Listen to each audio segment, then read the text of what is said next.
Selamat menonton. Jangan lupa like, komen, dan subscribe untuk perkembangan channel ini. Terima kasih. Yurike telah mempersiapkan segalanya dengan matang.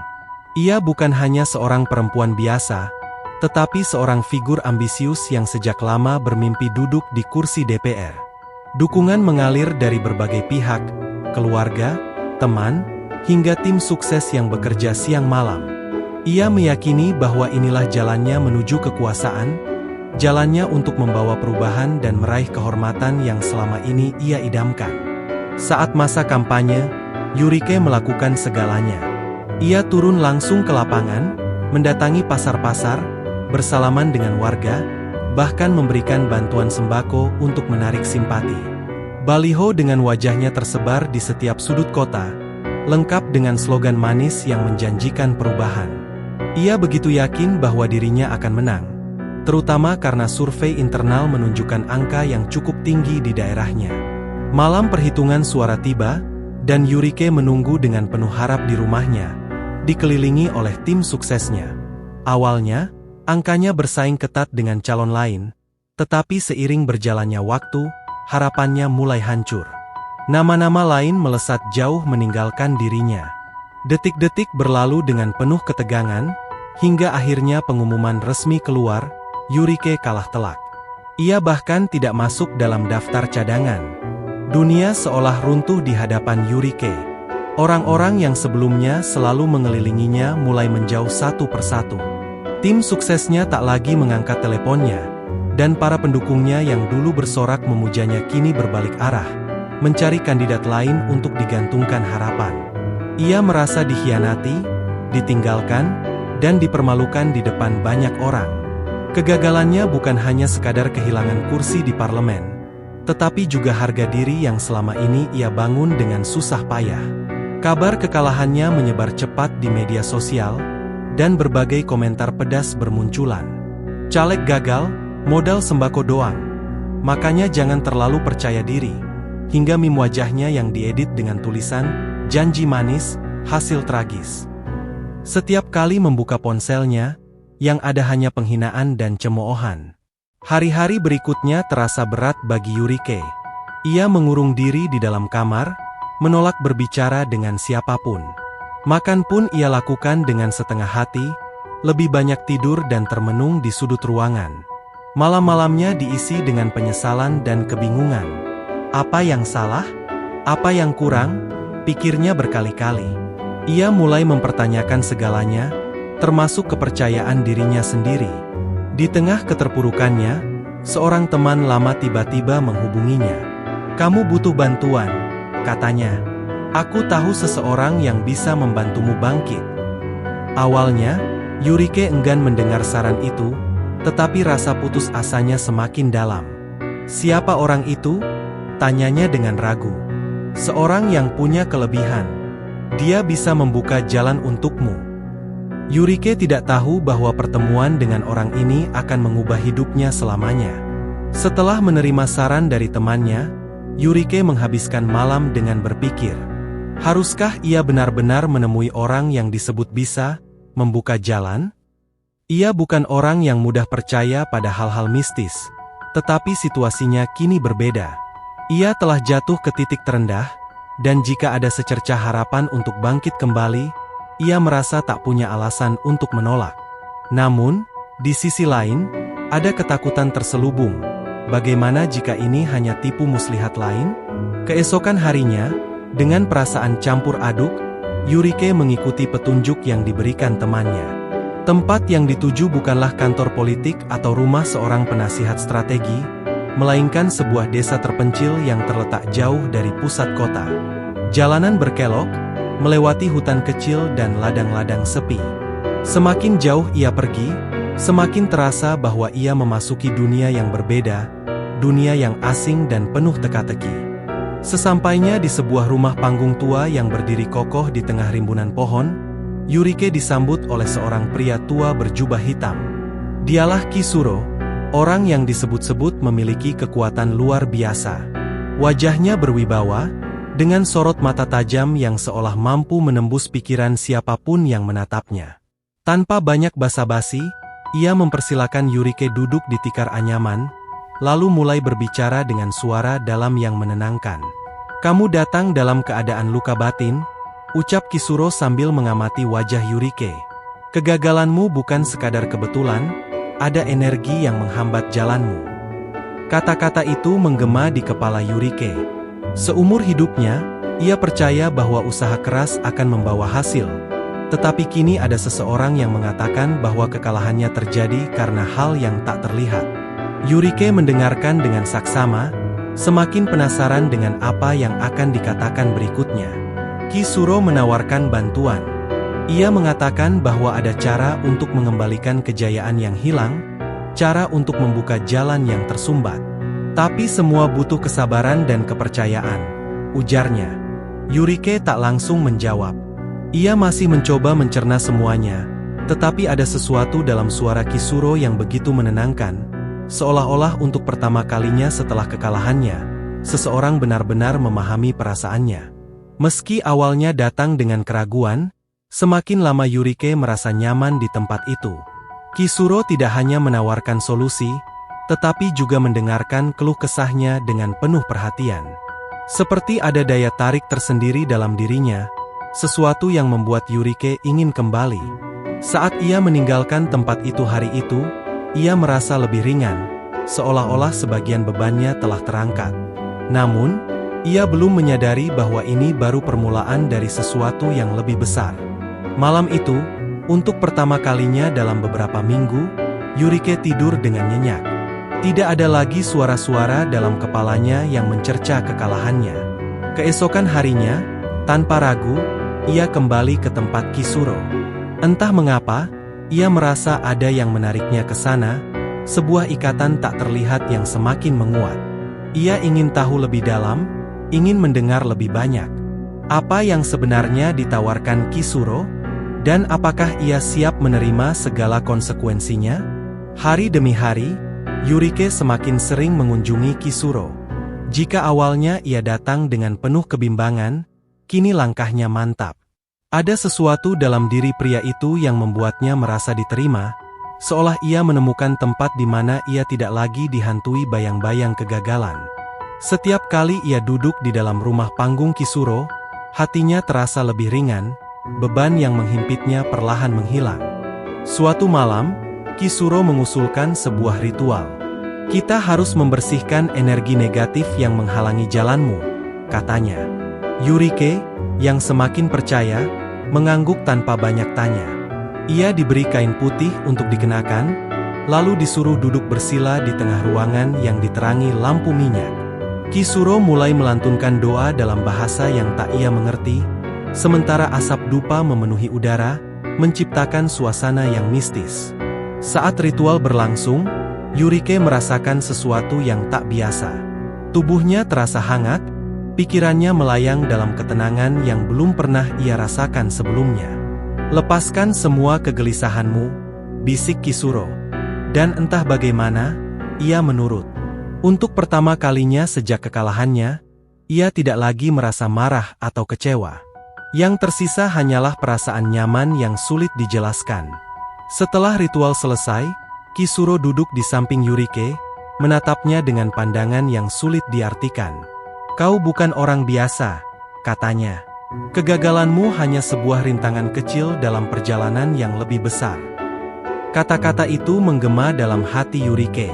Tak ada yang pernah mengatakan hal seperti itu padanya. Semua orang hanya melihatnya sebagai seorang caleg yang gagal, tetapi Kisuro melihat lebih dari itu. Seiring waktu, hubungan mereka bukan lagi sekadar antara orang yang meminta bantuan dan pemberi solusi.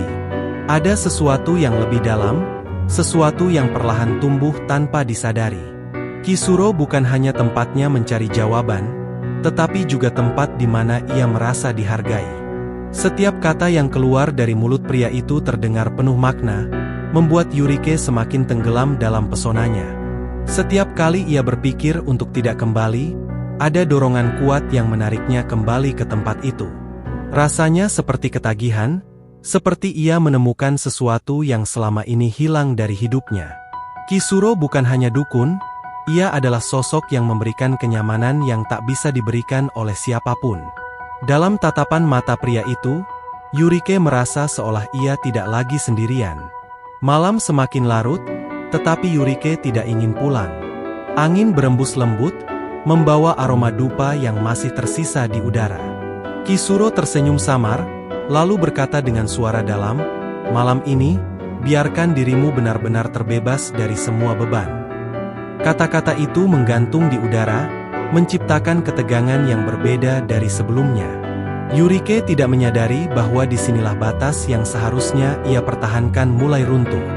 Udara malam terasa lebih hangat dari biasanya, meskipun angin sesekali berembus lembut dari jendela yang terbuka. Yurike masih duduk di ruangan itu, di tempat yang semakin terasa seperti rumah kedua baginya. Kisuro menyalakan dupa dengan gerakan tenang, sementara tatapannya terfokus padanya. Ada sesuatu yang berbeda malam ini, sesuatu yang lebih dalam daripada sekadar ritual atau nasihat bijak. Kisuro duduk lebih dekat dari biasanya. Matanya menatap Yurike dengan intensitas yang sulit dijelaskan, seakan mampu membaca isi hatinya.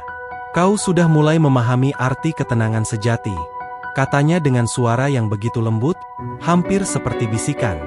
Yurike tidak menjawab, tetapi hatinya berdebar. Ia tak bisa mengingkari bahwa ada sesuatu dalam diri pria itu yang membuatnya merasa aman. Dan pada saat yang sama, rentan. Malam terus merayap, dan Yurike belum juga beranjak. Kisuro mengulurkan tangan, menyentuh punggung tangannya dengan sentuhan ringan. "Ketenangan bukan hanya soal pikiran," katanya, "tetapi juga soal perasaan yang kita izinkan untuk tumbuh." Kata-kata itu terasa seperti mantra, membius Yurike dalam kesunyian yang menggema. Ia tahu seharusnya ada batas antara mereka, tetapi batas itu kini terasa semakin kabur. Yurike menutup matanya sejenak, mencoba melawan gejolak di dalam dirinya. Namun, semakin ia mencoba menghindari, semakin ia terperangkap dalam suasana yang diciptakan oleh Kisuro. Lelaki itu bukan hanya pemberi nasihat, bukan sekadar penyembuh luka batin, tetapi seseorang yang kini menguasai pikirannya dengan cara yang tak bisa ia jelaskan. Dalam keheningan, tanpa banyak bicara, keduanya larut dalam sesuatu yang tak lagi bisa dihentikan. Bukan karena paksaan, bukan pula karena rencana, tetapi karena ada sesuatu yang telah tumbuh di antara mereka, sesuatu yang tidak seharusnya ada, tetapi juga tak bisa diabaikan. Malam itu menjadi saksi bahwa ada garis yang akhirnya terlewati.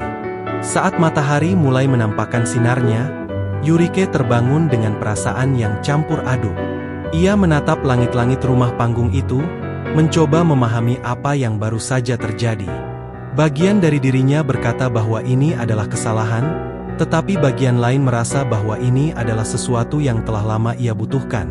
Sebuah pelarian dari semua beban yang selama ini menekannya. Kisuro masih terlelap di sampingnya, napasnya teratur seperti seseorang yang tahu bahwa ia telah menang. Yurike menghela napas panjang, menyadari bahwa hidupnya baru saja berubah. Apapun yang terjadi setelah ini, ia tahu bahwa semuanya tak akan pernah sama lagi. Dan entah mengapa, alih-alih merasa takut, ia justru merasakan ketenangan yang aneh. Sebuah perasaan yang berbahaya, tetapi sekaligus melegakan.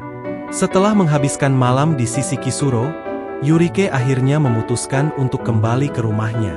Langkahnya terasa lebih ringan, namun pikirannya masih dipenuhi oleh kejadian semalam. Ia mencoba meyakinkan dirinya bahwa semua ini adalah bagian dari perjalanan barunya, bahwa ia hanya mengikuti takdir yang telah digariskan. Namun, jauh di dalam hatinya, ia tahu ada sesuatu yang berbeda, sesuatu yang mulai tumbuh dalam dirinya. Hari-hari berikutnya, Yurike semakin sering kembali ke rumah Kisuro. Bukan lagi karena ingin mencari solusi atas kegagalannya, tetapi karena ia merasa tak bisa menjauh. Ada semacam daya tarik yang membuatnya selalu ingin kembali, seolah tempat itu telah menjadi bagian dari dirinya. Kisuro juga semakin terbuka, tidak lagi sekadar memberi petuah, tetapi juga menyambutnya dengan kehangatan yang semakin dalam. Di sela waktu-waktunya, Yurike mulai menyadari perubahan dalam tubuhnya. Ia sering merasa lelah, mual di pagi hari, dan emosinya menjadi lebih sensitif dari biasanya. Awalnya, ia mengabaikan semua itu, menganggapnya sebagai efek dari stres dan tekanan batin. Namun, ketika siklus bulanannya tak kunjung datang, ia mulai merasa cemas. Ia duduk lama di depan cermin, menatap pantulan wajahnya dengan pikiran berkecamuk.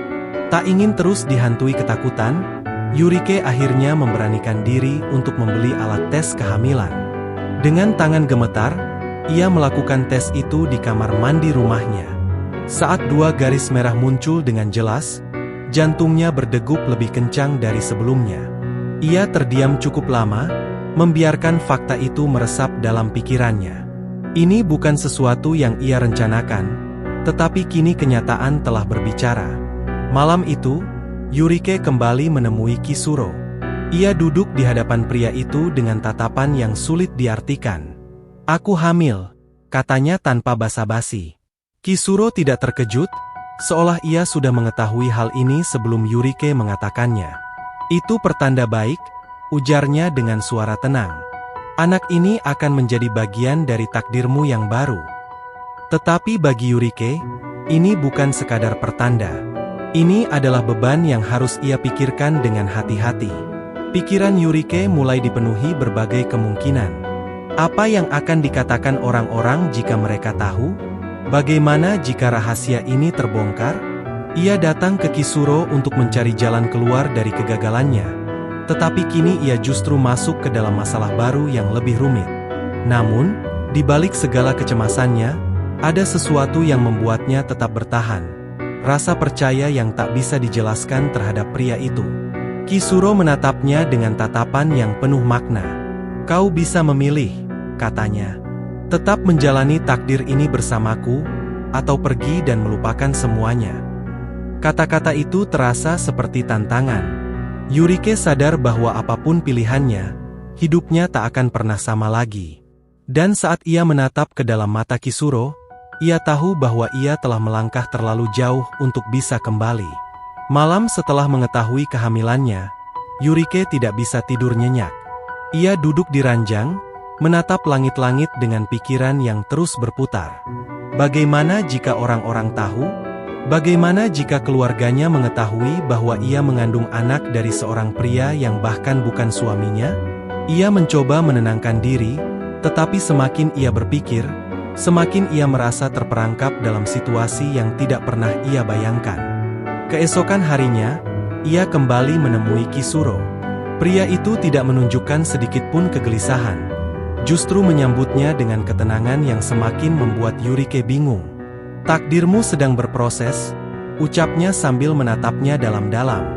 "Jangan takut, aku akan melindungimu." Kata-kata itu terdengar menenangkan, tetapi di sisi lain, Yurike mulai bertanya-tanya apakah ia benar-benar mendapatkan perlindungan atau justru semakin tersesat.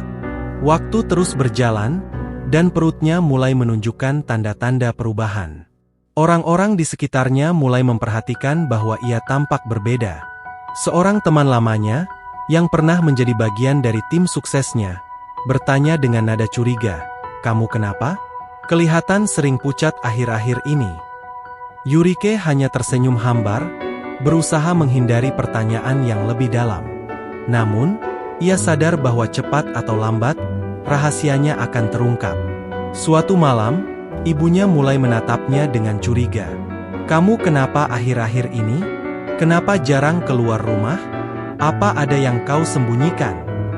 Yurike terdiam, merasa jantungnya berdetak lebih cepat. Ia tahu bahwa ibunya tidak akan mudah ditipu. Jika ketahuan, bukan hanya ia yang akan dipermalukan, tetapi juga keluarganya. Semua orang akan mengingatnya bukan sebagai mantan caleg yang gagal, tetapi sebagai wanita yang terjerumus dalam skandal yang lebih besar. Dalam kebingungannya, Yurike hanya punya satu tempat untuk kembali, Kisuro. Ia datang dengan perasaan cemas, berharap pria itu akan memberinya jawaban yang bisa meredakan ketakutannya. "Kau tak perlu takut," kata Kisuro dengan suara tenang. "Dunia ini tak akan bisa menyentuhmu jika kau percaya padaku." Namun, Kata-kata itu tidak cukup untuk menenangkan pikirannya. Ia mulai merasa bahwa semakin lama ia berada di sisi Kisuro, semakin dalam ia tenggelam dalam sesuatu yang sulit dikendalikan. Dalam percakapan mereka malam itu, Kisuro mengusulkan sesuatu yang membuat darah Yurike berdesir. "Ada cara agar kau tak perlu menghadapi mereka," ucapnya dengan tatapan penuh misteri.